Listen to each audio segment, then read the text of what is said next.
Previously on the Lobby USA, our undercover reporter revealed tactics used against supporters of Palestinian equal rights. You have to show that they're racist hate groups and to consistently portray them that way. Tony is being recruited to work undercover for the lobby. It's a hostile environment and there's some risk involved. His assignment? To investigate people on a blacklist drawn up by a website called Canary Mission. It's an anonymous site. Nobody has any idea who's actually running this thing, and people have tried and looked into it. In the third of a four-part series, Personal Attacks, Smears on Anonymous Websites, how sections of the pro-Israel lobby use unscrupulous means to discredit supporters of Palestinian civil rights.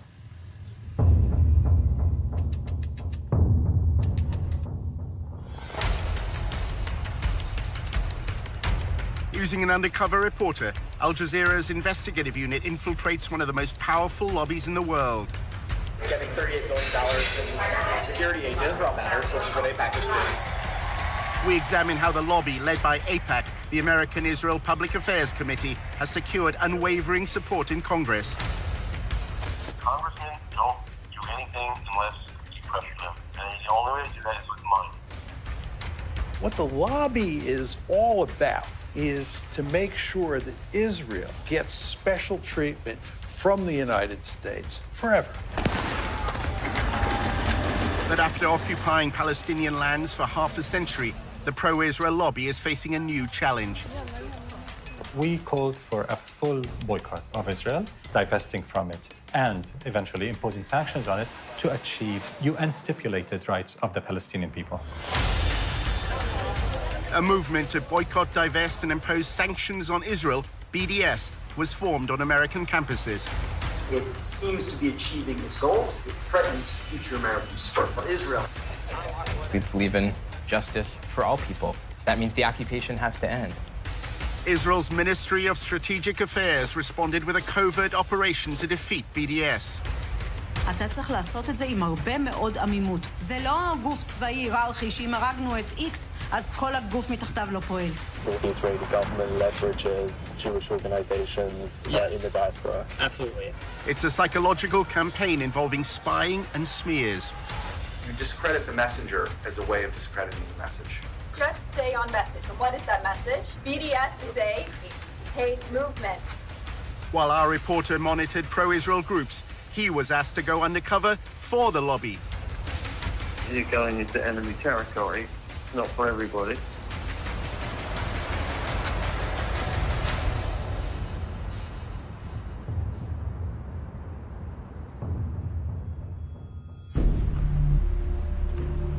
During his summer in Washington, Tony investigated how the lobby is responding to the growing support for BDS among students. AIPAC has an established network across high schools and universities and is also part of the wider campus coalition against BDS. I work with the DC school, so I can connect you to Georgetown, GW, American.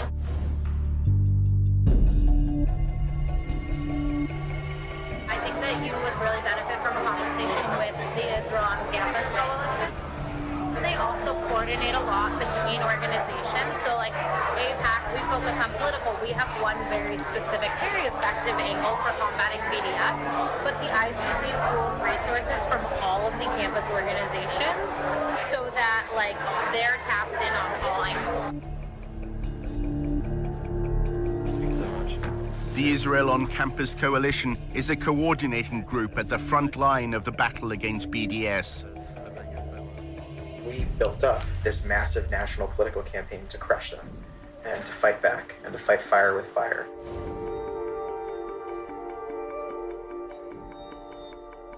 What we saw was a growing global movement to destroy Israel that was manifesting on American college campuses. It makes sense that they would try to poison the next generation. The one thing every member of Congress and president and ambassador and newspaper editor has in common is, by and large, they spent a little bit of time on a college campus, and probably those were formative years. The Israel on Campus Coalition is at the center of the lobby's response to BDS. There are about 100 maybe 120 now professionals that are working for a dozen national ICC partner organizations like APAC and Jazeera Fellowships and Stand With Us and Hillel and Chabad and API. Stand With Us and the ICC have a particularly close relationship.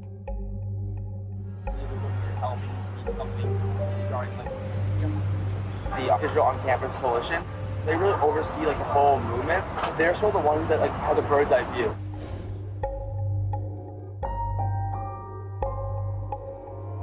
Let's just say like next week, a BDS resolution comes to campus. So the ICC will be the ones, they'll organize a conference call with all the partners. So they might say, okay, stand with us, we need a little bit more of your help because we need something regarding like what's like BDS resolution. The campus newspaper wants us to write like an op-ed. Can you guys help like the op-ed? So they'll sort of be the ones and they'll sort of be overseeing it. One of Tony's fellow researchers at the Israel Project had also worked with Stand With Us. One evening, Amanda told him how the work she'd been asked to do often made her feel uneasy. And stuff we produced and how it was like.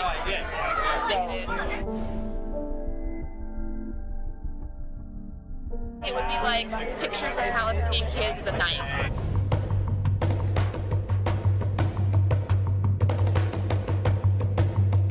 Those videos of like kids gonna like stab people and like we need to put this on Facebook and then have to make memes like to do like graphics about like that.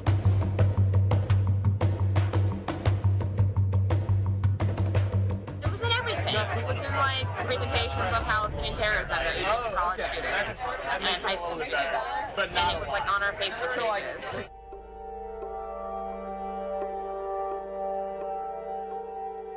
It's embarrassed to be associated with it. You told me about that guy who was like telling you to like use racist, like use. Yeah. Were they going to universities and using that kind of language? Or? Yeah, universities, articles, Facebook, everything.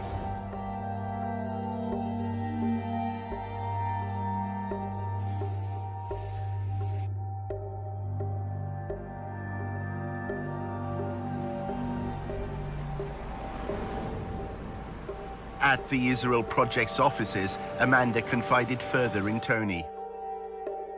Her boss at Stand With Us instructed her to call BDS a racist hate group as often as possible, she said, because it polls well. Stand With Us also had what she described as a covert group which would slander people as anti-Semites. It made her feel uncomfortable. Amanda recalled how Stand With Us was involved at her university. Students who criticized Israel's treatment of Palestinians were routinely accused of anti-Semitism. The pro-Israel side would say things like, it's anti-Semitic. Say things like, why are they targeting Israel and not other Arab countries? You know, like, look at all this bad stuff happening in other places. And, you know, and Israel is like a democracy. Like, they would just say all this stuff that was like so irrelevant. Do you think that there have been well-intentioned activists on American campuses who have found themselves in very difficult situations because these pro-Israel groups have tarnished them as anti-Semites? Oh, absolutely.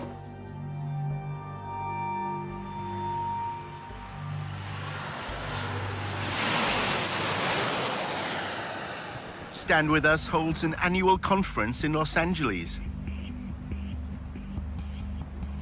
Its focus is on how to fight the BDS movement.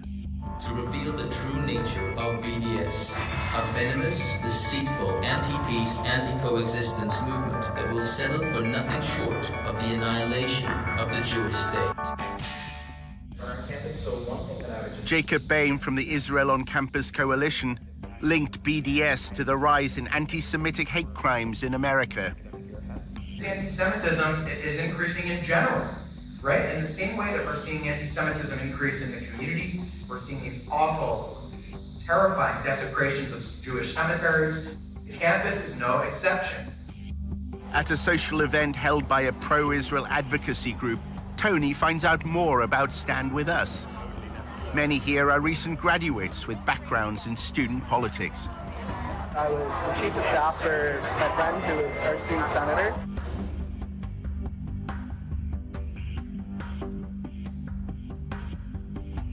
We had Stand With Us write some checks, but we didn't let them put their logo on it.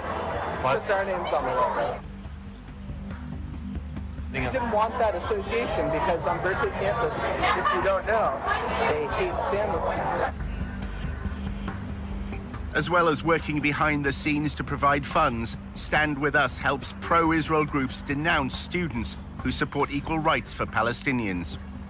We've used Stand With Us strategically on my campus to have them publish stuff when we wanted stuff published. One girl that was running for our student senate, her last name's Dick, Samaya Dick. The summer of 2014, the Gaza bombings happened. There's a lot of activity in the Bay Area, a lot of protests. You hear like, intifada, intifada, intifada. So, and I asked someone, I was like, oh, what does that mean? When Samaya stood for the Student Senate at Berkeley, the Arabic word meaning uprising inspired her election slogan. My last name means faith and governance, a way of life. There was other hashtags, so it was like Din for the Win, Din Dynasty. I didn't really like them. So when I launched my campaign, it just seemed fitting to launch it with, hashtag Dintifada. She ran on the hashtag Dintifada as her Dintifada, her last name's Din, Samaya Din. And we're like, this isn't okay. Stand With Us and launched a social media assault on Samaya's campaign and her character. We had a campaign party, it was a launch party, and an hour later, I'm getting all these messages.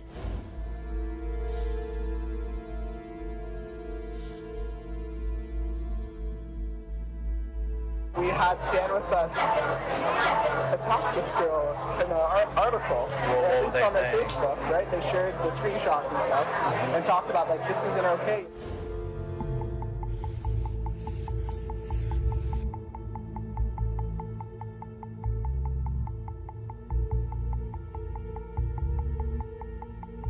The next day, Stand With Us completely took my campaign slogan out of context. It's just an Arabic word, meaning uprising. And they redefined it to then serve their own purpose. The redefinition to me was killing of all Jews.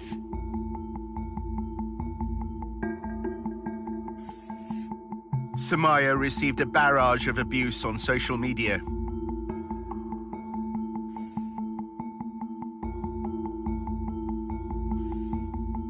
They called you a frustrated, sexually repressed woman.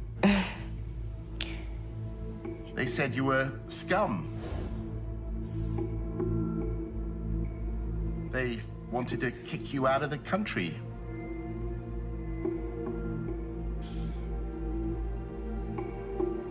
How hard was all that to deal with? Yeah, I distanced myself from that. I would go out and I would be walking on campus. Everyone would be looking at me. I felt like I needed to hide. It took me 3 days. I didn't sleep. I was just like, what's going on? We don't want Stand With Us's name, on our name.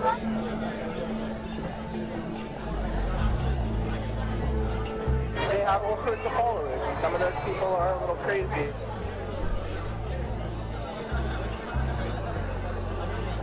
You have people that saying, that person should die.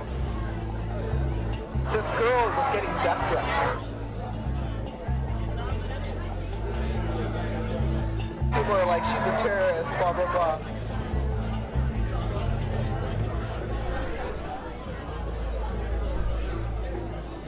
How involved are they on campus politics then? Even if it's money. They get money, but it's rare that they put their name on something because the leadership that I helped create on that campus is aware that it ruins relationships. At the Israel on Campus Coalition in Washington, Tony discovered that the lobby is deliberately adopting a clandestine approach on campuses. We should stand behind our work, not in front of it. It's not helpful for Stand With Us to say to a pro-Israel student, or the Israel Project to say to a pro-Israel student, oh, sure, we'll help you, but you have to put our logo on it. We're working so closely with Stand With Us, and we have such a tight partnership with them today that it's totally seamless. Tony also discovered that anonymity is a key strand of the campaign against BDS. If one of these terrorists on campus wants to disrupt a pro-Israel lecture or something and unfurl a banner or whatever else, we're going to investigate them, look into bad stuff they've done. That stuff becomes very useful in the moment, and there are any number of ways to push it out. The only thing is that we do it securely and anonymously, and that's the key.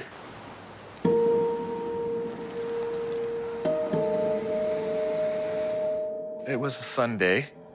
I was in the kitchen. My partner was in the living room with my daughter. Came in with her laptop, and she said, "You've got to see this." Bill Mullen has been a campaigner for the BDS movement for years. His wife had been sent a link to a website containing a letter addressed to her. This letter purported to be by a former student who said that she had been sexually harassed by me, and she had found other students at Purdue who had had the same experience, and she was writing this letter to tell their story. With the anti-Israel people, what's most effective, what we found, at least in the last year, is you do the opposition research, put up some anonymous website, and then put up targeted Facebook ads. Within a very short time, within about 48 hours, we were able to establish that these multiple sites that we had found attacking me had been taken out almost at the same time, and that they were clearly the work of the same people.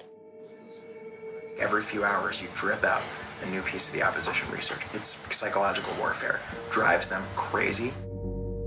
One of the accounts said that in the process of supposedly putting my hand on her, I'd invited her to a Palestine organizational meeting.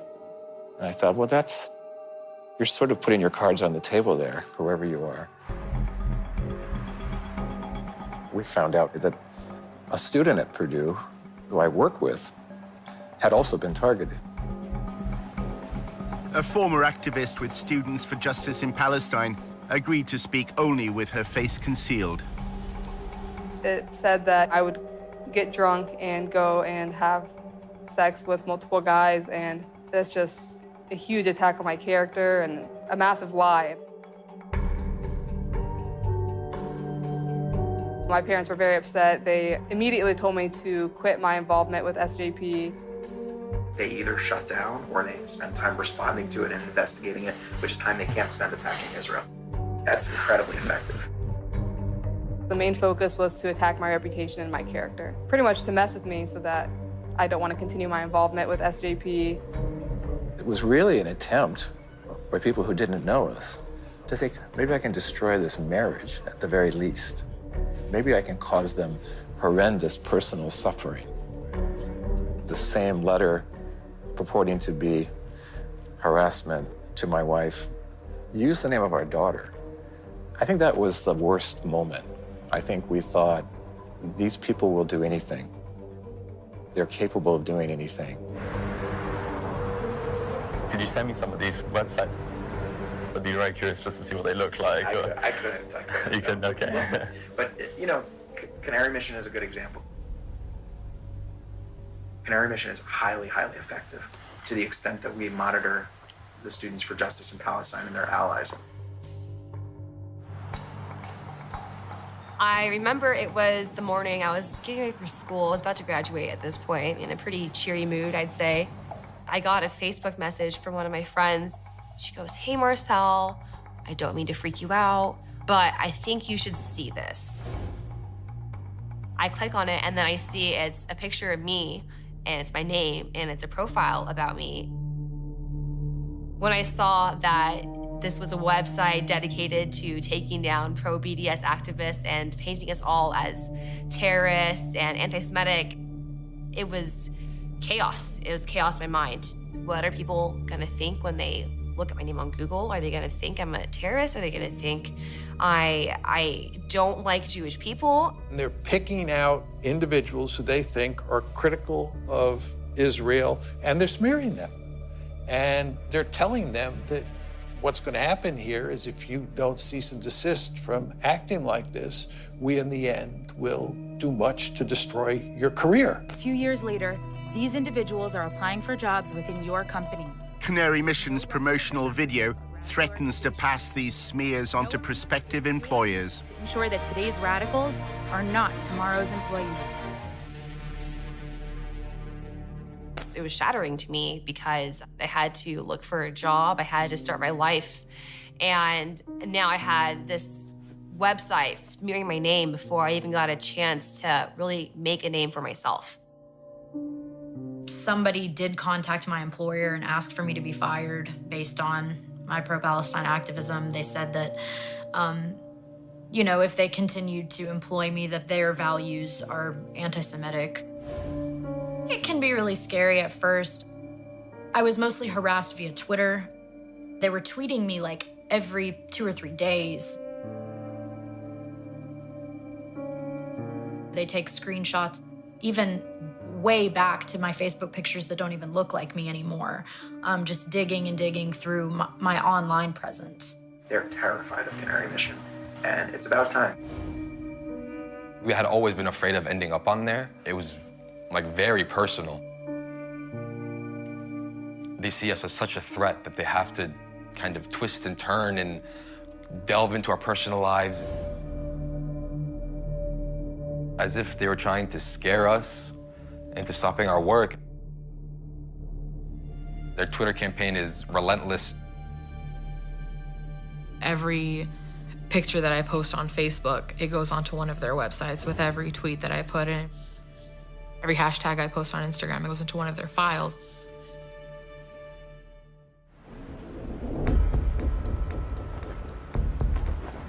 The research operation is very high tech.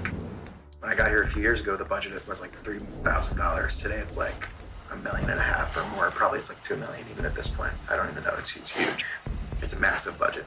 We've got major political consulting firms on retainer that are here all the time. We have our own opposition researchers. We have a lot of communications capabilities, and what's most interesting about it, I think, is that 90% of the people who pay attention to this space very closely have no idea what we're actually doing, which I like. Caffeinated, yeah, I tried a beer. As he left his meeting at the ICC, Tony reflected on the way Jacob Boehm had reacted to his questions about Canary Mission.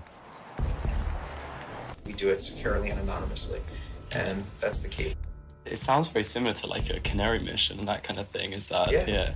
Are you guys like in touch with them at all, or is there any kind of, no? No, Canary Mission is totally anonymous. Yes. Yeah, it's hard to figure out who's behind it. Canary Mission is highly, highly effective to the extent that we monitor the Students for Justice in Palestine and their allies. We're doing it back. I mean, not we, but there's some anonymous group. We don't know who's behind it.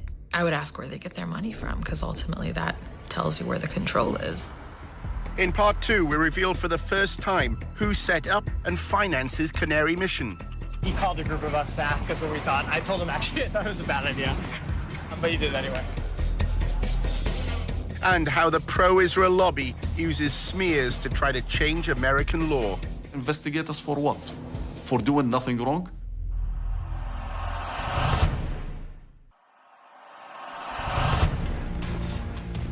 In part 1, how anonymous websites smear supporters of the BDS movement.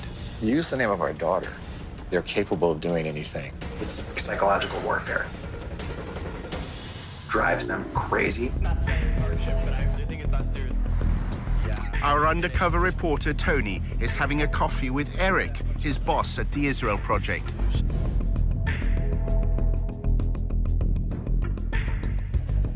Tony wanted to find out more about Canary Mission. There's a guy named Adam Milstein who you might want to meet. He's a convicted felon. That's a bad way to describe it. He's a real estate mogul.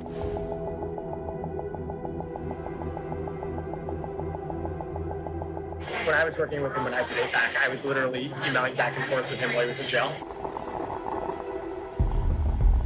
but he's loaded. I mean, he's close to $500,000. Adam Milstein has become a central figure in the lobby. His foundation funds numerous pro-Israel organizations. He also sits on the boards of AIPAC's National Council, the Israel on Campus Coalition, and Stand With Us.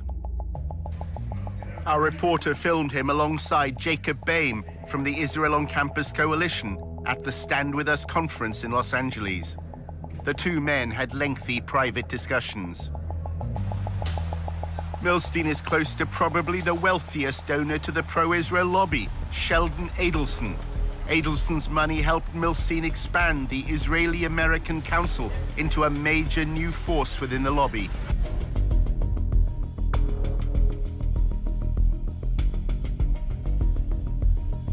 Adelson arrived at the 2016 IAC conference with Rudy Giuliani, now an advisor to President Trump.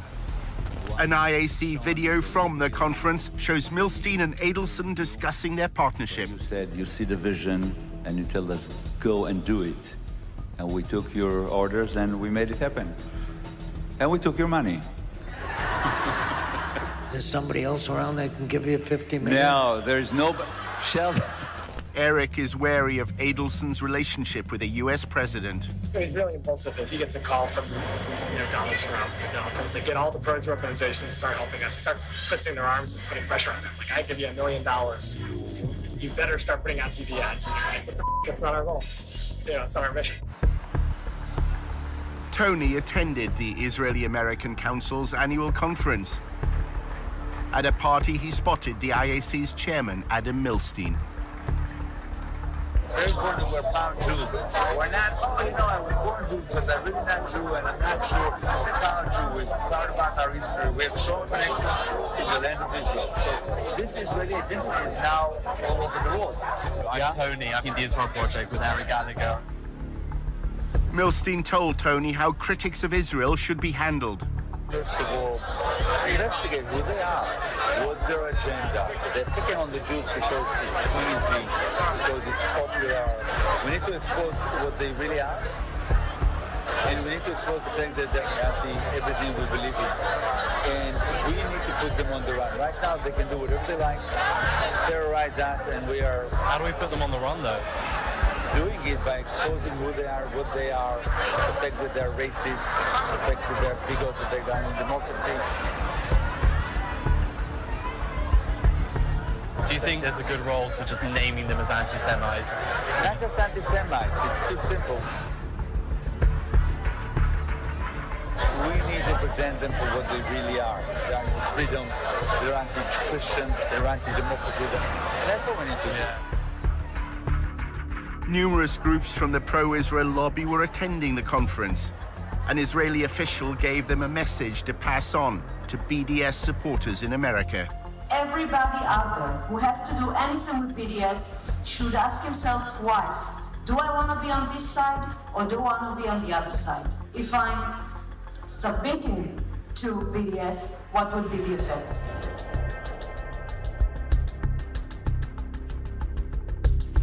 We've got the budget. We can bring things to the table that are quite different. In episode 1 of The Lobby USA, Tony discovered that the Israeli government has launched a covert campaign to gather information on American citizens. We have 3 different sub-campaigns: data gathering, working on activist organization, money trail. The Israeli official named one organization that was a partner in its covert campaign, the Foundation for Defense of Democracies, or FDD. This is something that only a country with its resources can do the best. We have FDD. We have others working on this. She names the Foundation for the Defense of Democracy as an agent for this foreign government going after American citizens. I mean, that quote is a smoking gun. Yeah. Sorry, are you Jonathan? Hey, I'm Tony. Hi. I met up with Benny Weinstein. Jonathan Shanzer works for the FDD. He produces research on the financing of armed groups. Yeah, I'm very interested in getting involved in BDS activity and stuff like that. Hopefully anti-BDS. If you had on tape a senior Russian or Iranian or even Canadian official saying that they were running covert operations to spy on Americans and using an organization like the Foundation for Defense of Democracies as a front group, I think it would be a bombshell. Shanzo was invited to talk at the training workshops that Tony attended. Think tanks are the folks that used to work in government, have PhDs, and decided not to become professors. In the Middle Eastern Studies field, academics have failed, and that's why people like me are considered useful, at least to some. To call it the Foundation for the Defense of Democracies is a misnomer. It's the Foundation for the Defense of Israel. When you strip away all the layers of the onion and you look at what you really have, what you have is a foundation that is dedicated to one goal, and that is defending Israel at every turn. The FDD's mission has been to associate students who support BDS through links to charities and pressure groups, ultimately to Hamas, which governs the besieged territory of Gaza. We found out that there was a coordinator who was being paid to make sure that the activists from a certain group called SJP, Students for Justice in Palestine, who was working with all the different SJP chapters around the country to make sure that they all have the same message. So we said, wait a minute, who are these people? That kind of sounds like a little bit like a network. We took a little bit of a deeper dive, and we found out that there was one organization that was, in fact, the mothership. Shanza's mothership is a group called American Muslims for Palestine. Here's the remarkable thing, is that this organization has employees that used to work for Hamas charities here in the United States. Many employees, as a matter of fact, that used to work for the Holy Land Foundation. Does that name ring a bell to anyone? The Holy Land Foundation was the largest Islamic charity in the United States. In the aftermath of 9/11, the government accused it of funding terrorism. With this action, we go beyond the Al-Qaeda network to target groups whose violent actions are designed to destroy the Middle East peace process. Hamas emerged as a resistance movement, challenging Israel's occupation of Palestinian land. The United States lists it as a foreign terrorist organization. 5 members of the Holy Land Foundation were later convicted of sending money to Hamas. Almost 90% of all those Arab and Muslims that were targeted in the United States post 9/11 were targeted because of their engagement with the Palestine issue. They had nothing to do with being members of Al-Qaeda, have no relationship whatsoever to what's so-called transnational terrorism. There's been a very strong trend from Israel and its advocates since the September 11, 2001 attacks to portray Israel as part of a civilizational war where Israel is on the Western side and Israel's critics are on the side of the terrorists. According to reports in Israeli newspapers in 2008, Prime Minister Netanyahu said 9/11 had been good for Israel. The attacks had swung American public opinion in its favor. It's not surprising, one of the largest cases that we had in this country was the shutting down of the Holy Land Foundation. If you look at all those that were targeted in relations to the Palestine-Israel conflict and their engagement politically. Turns out there are 3 individuals currently working for what we'll call a mothership that used to work for the Holy Land Foundation. 3 former volunteers at the Holy Land Foundation are now involved with American Muslims for Palestine. None of these individuals has been accused of any wrongdoing in the United States. So I'm thinking, okay, terror financiers. I used to do this for a living. I used to work for the Treasury Department tracking terrorist money. I know these guys. What's going on here? We have no affiliation with any foreign organization. We don't receive money from overseas. And this mothership organization is a very small organization.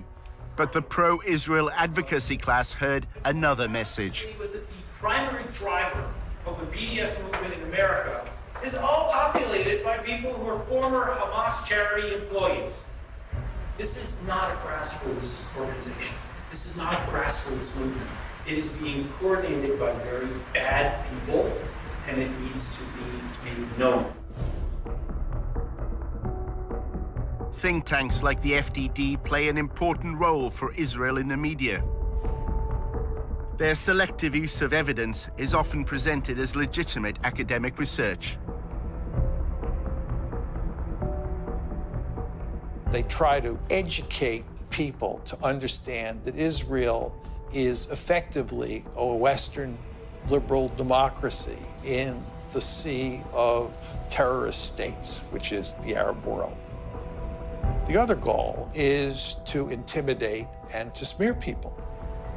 Shanzer is invited by pro-Israel congressmen to provide evidence before subcommittees on terrorism in the Middle East. He uses them to insinuate that prominent activists for Palestinian equal rights are linked to armed groups. AMP's founder and president, Hatem Bazian, was one of two featured speakers at a 2004 fundraising dinner in California. Incidentally, the other speaker at this dinner was Mohammed Al-Mazain, who is currently in jail for his role in the Holy Land Foundation and for providing financial support to Hamas. When you enter it into the congressional record, now people are begin to think that there's some legitimacy to it. So this dumping of utter nonsense and garbage into the congressional record, into a legitimate hearing, will have an effect down the line. There's also Osama Abu Ershad. He is currently the National Coordinator and Policy Director for AMP. Mr. Abu Ershad also runs a pro-Hamas newspaper in Virginia. They made Palestine as a front on the war on terrorism. It was Al-Qaeda that attacked the United States. It wasn't Hamas or any Palestinian organization. It was Al-Qaeda. I should note here that our open source research did not indicate that AMP or any of these individuals are currently involved in illegal activity. He himself, in his testimony in Congress, he says, we have no evidence of any wrongdoing by this organization, but still you have to investigate them. So investigate us for what? For doing nothing wrong? The fact it's rubbish does not mean that people don't listen to it, right? Shanzer's allegations that American students are somehow connected to armed groups in the Middle East has become part of the lobby's attempt to demonize BDS. Organizations that have spread throughout the world via a network of carefully constructed proxies. We should promote the fact that, according to Jonathan Shanzer, who knows terrorism, he said a group of people who were actively funding Hamas have now formed a group, American Muslims for Palestine. Shanzer, testifying, said they're a leading driver of the BDS campaign. They're the most important sponsor and organizers of SJP.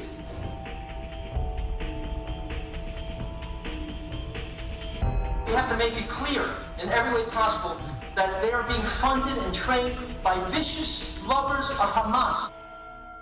Hello there. Hi. Hi, everyone. How's it going? Tony spoke again to his contacts at the Allgemeine newspaper.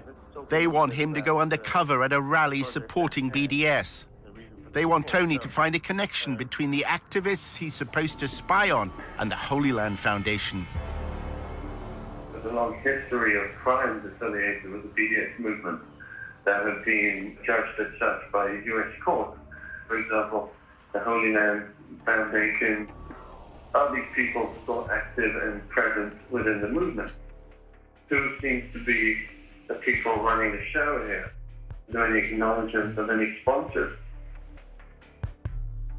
This is an incestual business. You know, they're all interconnected. This is not me just spouting off because I'm paranoid. There have been actual cases, like the Holy Land case that happened a few years ago.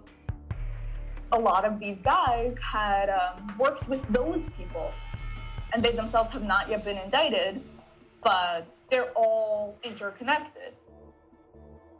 Part of the reason why that is so crucial is because when you're making lines from one organization to the other, eventually you make a line to Hamas, to Hezbollah, to Iran. Sounds good. Well, we're grateful to have you. Let's see how it goes. While he considered his undercover mission for the Allgemeine, Tony set up a meeting with Jonathan Schanzer.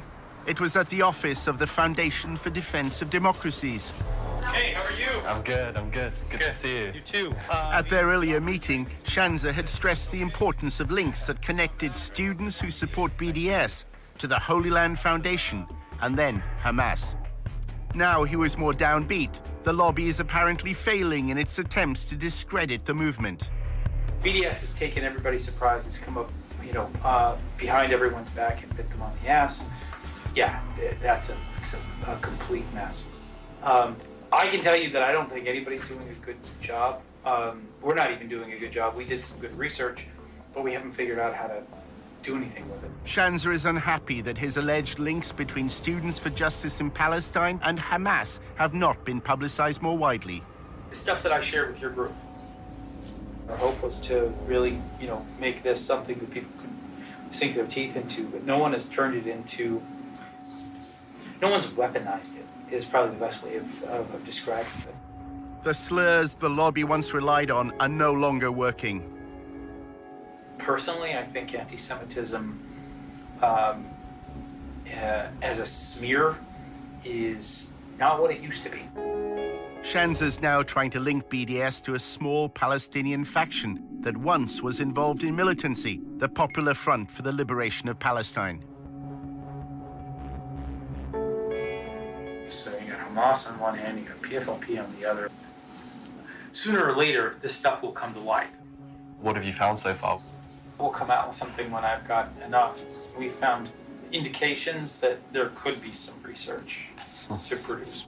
Their strategy is to fill the pipeline of as much research and information that creates what I consider to be is the civil society assassination of Arab Muslim Palestinians in such a way that they will not have an entry into the debate.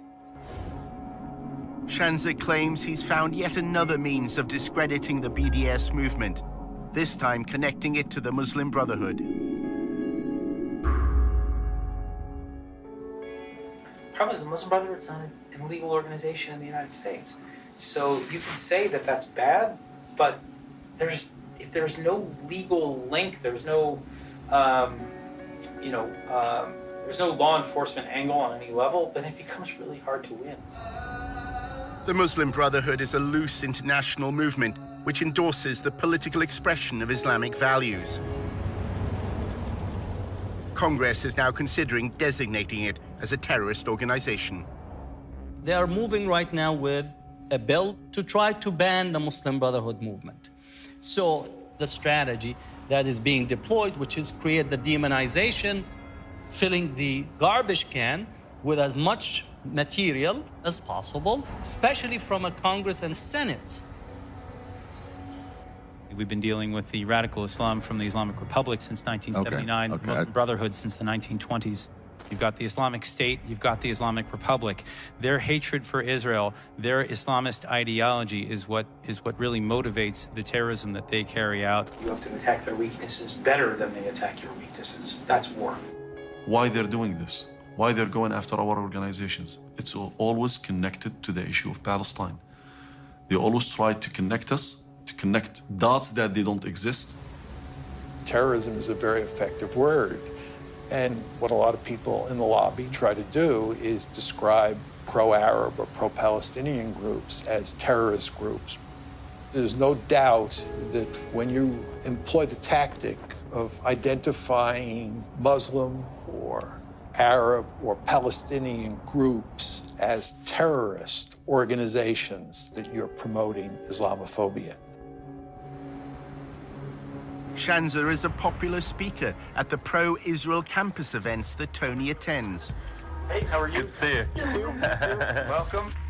A panel discussion at George Mason University is an opportunity to promote the FDD's research to a friendly audience. My organization, FDD, earlier this year concluded a deep dive study into the fiscal and corporate sponsors of BDS, and we found several troubling connections to the Palestinian terrorist group Hamas, an Islamist supremacist organization that seeks nothing less than the annihilation of the state of Israel. I recently published research just this week showing that BDS groups get help from other Palestinian terrorist organizations like the Popular Front for Liberation of Palestine. Problem is that most students don't know who is behind BDS, and most Americans don't know. And this is why BDS is gaining traction. AMP is the de facto national leadership of Students for Justice in Palestine.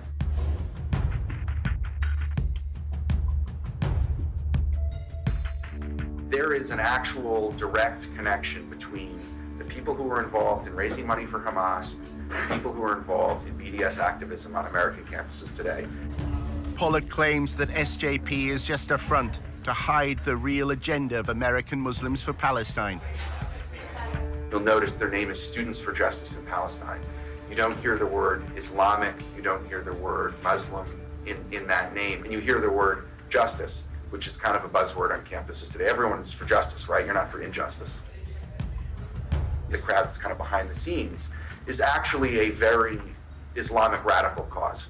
And if you actually get like into the weeds on SJP, they've aligned with groups that are for the, not just the destruction of Israel, the destruction of America. That's a narrative that suits Israel because it takes the pressure off Israel to actually end what it's doing to Palestinians. But it's an incredibly dangerous narrative for the whole world, and I think we're all paying the price of it. Pollock even accuses Jewish supporters of BDS of being in league with Hamas. Which is Jewish Voice for Peace, or as I call it, Jewish Voice for Hamas. It'd be like having a group called, like, you know, African Americans for Slavery. You know, it's like, it's crazy, right? A lot of the JVP people are not Jewish. They've had a real problem of like people basically pretending to be Jews because the anti-Israel activism it's a little more sexy. You're here speaking with the rabbi. I work for Jewish Voice for Peace. I mean, we're a Jewish organization. I mean, again, I think that's another kind of absurd claim. When you talk about SJP and when you talk about BDS, you talk about them as a hate group, as a movement that absolutely endorses violence against civilians, not military conflict, but violence against civilians, aka terrorism. You discredit the messenger as a way of discrediting the message. Tony's boss, Eric, was also at the event. He's old friends with Noah Pollock. I want to hire Tony at the Israel press. Tony's another troublemaker from the UK. Yeah. He's a good guy. Noah's the best. As Tony left the event with Eric, the conversation turned to smearing BDS supporters. Eric said wealthy pro-Israel donors now have the freedom to fight Israel's critics however they want.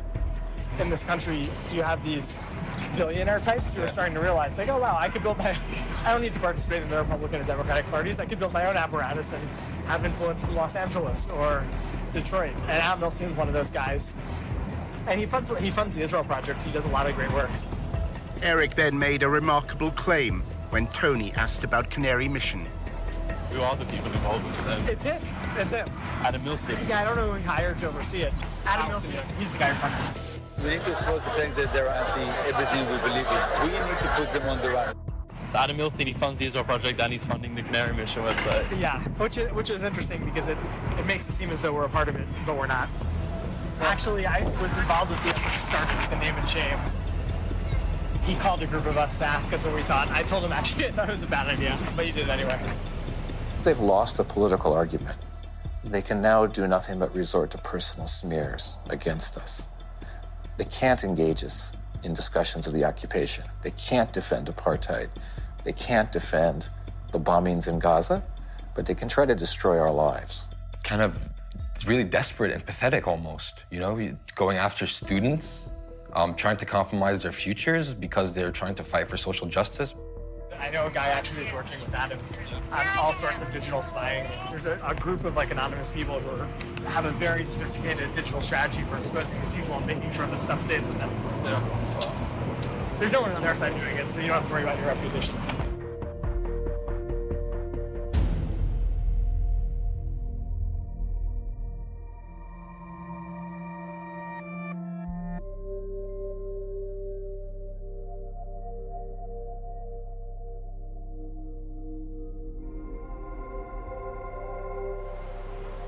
In episode 4, how the pro-Israel lobby is fighting the public relations war. The activism has to be like very provocative and attention-getting, and just like total like no given. And how the Israel Project is laying the ground for a future conflict with Hezbollah. We have to be ready because that war will be won and lost. You know, the court of public opinion, not